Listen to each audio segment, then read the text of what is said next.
Happy Friday, folks, on this beautifully cool day. Cold front came in. It's nice out there. Got the windows open. Probably tonight. Looks like we're going to have maybe possibility of some storms. So batten down the hatches.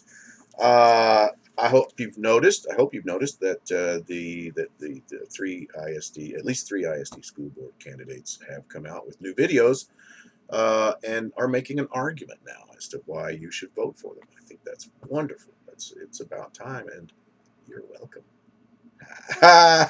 Just kidding, folks. Just a little joke around there. Nobody pays attention to anything I have to say. Not even I. So, Jeff has presented his video, and I want to talk to you a little bit about that. He offers two pillars for the voter to use in order to convince you to vote for him. One of those pillars is business success, his success in business. And the other pillar is that he has children in the district, 5 kiddos, and one on the way. Congratulations, Jeff. These are the two reasons why you should vote for him over Chris Ohlsen. So let's review that a little bit. Jeff says at 31 seconds, 15 to 20 years in business, successful, etc. And at 147, he talks about his success in business being a value to a school board trustee. And he's right. I believe it. That's true. I would like to see. I think he does bring value to the table. It doesn't mean you're a great candidate or anything like that, but it does bring value to the table. And so I'm just going to assume that he is. I don't know anything about him, but I'm going to assume that he's done great in business, had a successful career, is great at it, etc.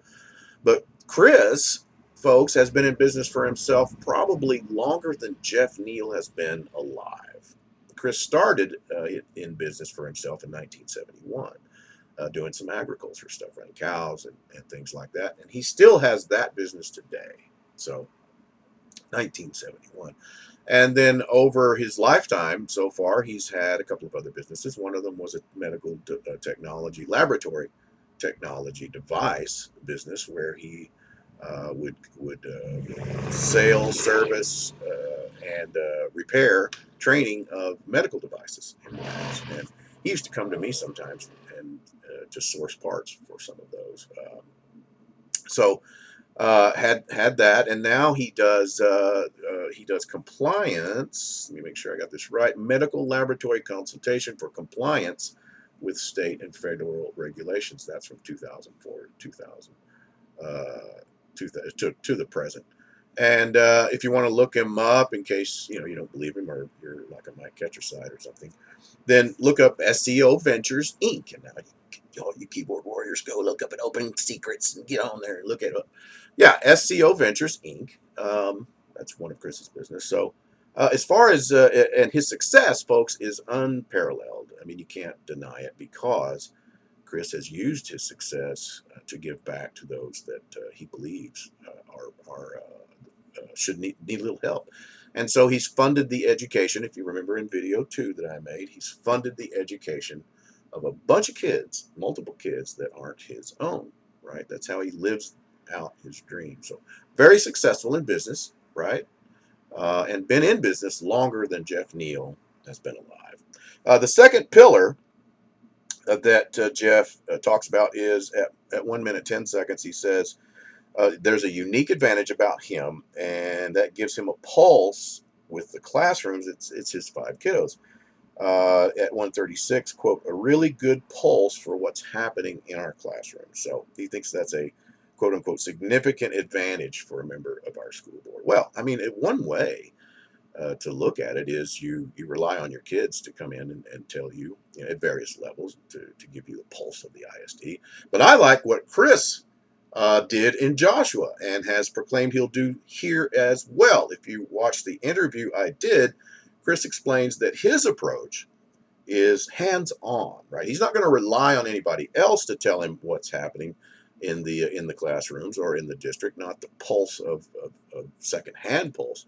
Chris goes into the classrooms himself with the teachers and the students and sits there and observes himself. Chris is going to talk to the students. He's going to talk to the teachers. He's going to talk to the staff. He's going to talk to the administrators.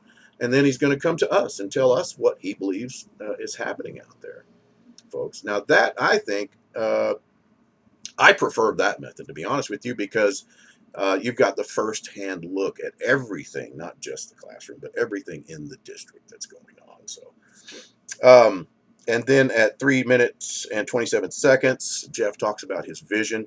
His vision is for students, teachers, parents, members of the community, et cetera, et cetera. Really, I mean, it's kind of well, Chris has already said everything that Jeff said in the interview, so there's nothing new from Jeff here. So, two pillars: success in business. Chris has beat him there, and a pulse of the district because he has kiddos in the district, whereas Chris is going to go in himself, right? Hands on, folks, and get involved and see what's going on in the classroom. So apparently that's Jeff's final argument right there. So make your choice. Let's see. It's the 19th, so early voting starts on the 22nd at, I think, Legacy Elementary, I believe. Chris Ohlsen, Godley ISD, place 3, folks.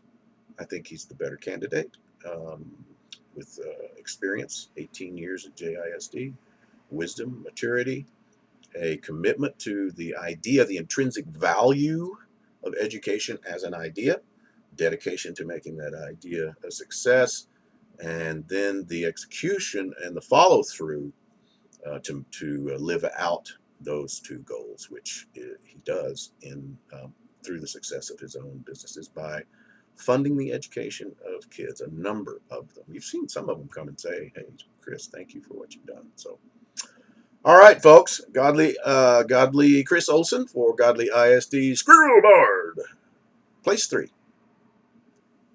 Thanks for listening.